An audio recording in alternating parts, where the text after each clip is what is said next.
Leader of Opposition Business. Thank you. Thank you, Madam President. Of course, let me add my voice to this very important piece of legislation, Madam President. And my contribution to it is from the perspective of our family laws. I know on our books today we still, in fact, I did ask our distinguished legal professional during lunch as to what extent that this piece of legislation probably affect what is on our books as our family laws. And he said to me, it doesn't affect our family laws. So we still have our 1950 family laws on our books, Madam President, that has implications for our families and how children are in our families. For example, we know that we still have the legitimate and illegitimate child. And our family courts children who, if the child is in, as the father and the mother not married, that child gets support of $200 as against the child of a married relationship gets more. We still have the father in the 1950 family laws that is not considered, if you're not married, as a father who is married. In fact, he's the assumed father. He's the putative father on our books. And even in the case of a marriage, the child is really a child of the marriage.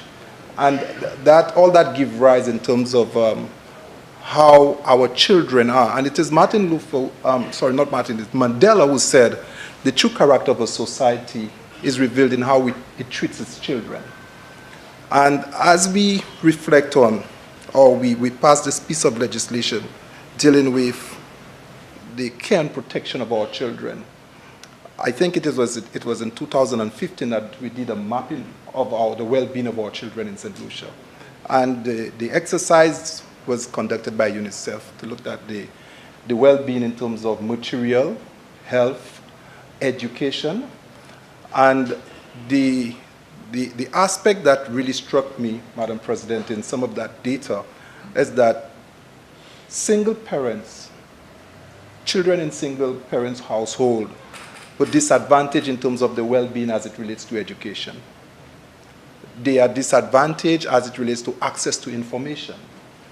And also what was important is that where you had male-headed households, there was a greater percentage of children having access to information and attending early childhood education than female-headed households.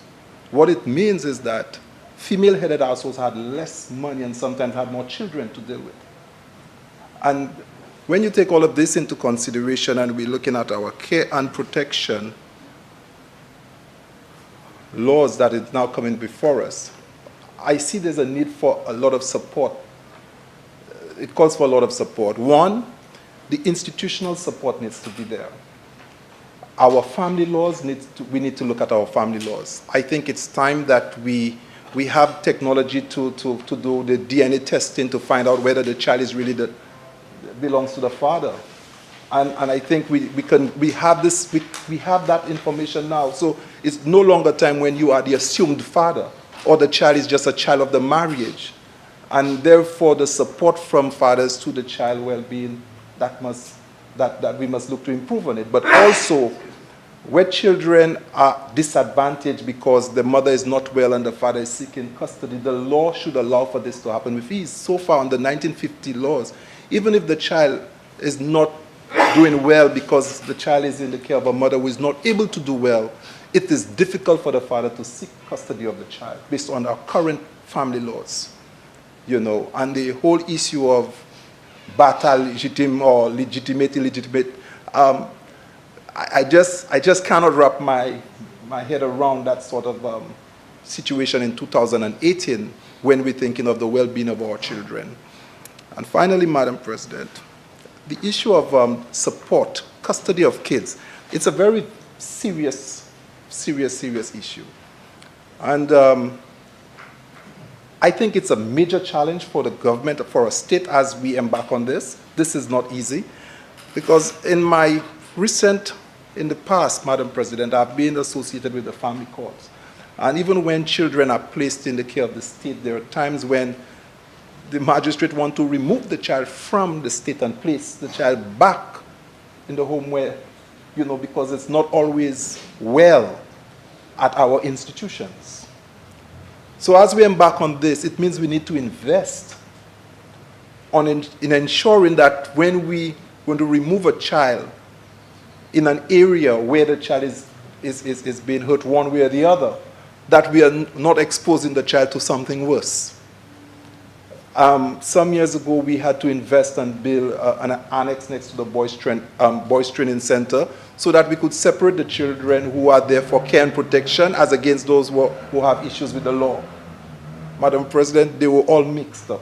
And when you have young children who are involved with criminal activity and then a child who probably was being kidnapped by the parent and then the state had to secure that child, you either place the child at the police station or you put the child at the boys training center. And if you place the child at the boys training center, what the child is exposed to within a week, 2 weeks, probably that's not what you're looking for. So the issue of our protection and adoption bill is important. But the first thing that struck me even while I reflected on this coming into this parliament, Madam President, is that we need to also create an atmosphere of caring for children. Because it doesn't matter what amount of laws that we have on our books. If we are not a caring society, Madam President, it will not work. And recently I was in cul-de-sac speaking to the young sports club troopers. And they were handing them some medals. And I told the young men, what I would like in return from them receiving the medals is that when they're walking down the street, if they're about to say something that that the children are not supposed to hear, refrain from saying it. If you see a child and you're smoking, that sort of, if we can create a society where we can respect our children, if we have a culture of wanting to save our children, then this can work because there are homes that can adopt children, but we do not have a culture where we care so much for our children. Madam President, there was a home that got burned some years ago in Mondidor, and there were about 7 children in the house. And it was another, lady with a small building that took. And I'm sure that there were homes, and I looked at it and I SSDF went there to help, and I said, boy, how hard a society we are. There are homes that can afford to assist, but most times we don't. And an adoption bill, a care and protection bill is good. But having a caring culture and having a society that understands that if we care for our children, we care for the future, is even more important. And therefore I support this bill, but in moving it forward, I think we need to ensure that the Boys Training Center, we need to invest and make it a place that a child wants to spend some time there. It cannot be looking like a prison cell. And the girls who are the Uptown Girls Training Center, we need to send monies there. Too often, Madam President, they need to beg SSDF for sanitary napkins and these sort of things, So we really need to embark on that sort of journey. And I suspect, Madam President, if we can get 10% of this, it could transform our society. Because when you get to the other part of your bill where we talk about child justice, I was saying that we should not get to that point. We should avoid getting to that point if we invest in caring for our children at a very early age, at a very early age. Thank you very much for the presentation, Chief. But like I said, we all need to get on board in the entire society. Thank you, Madam President.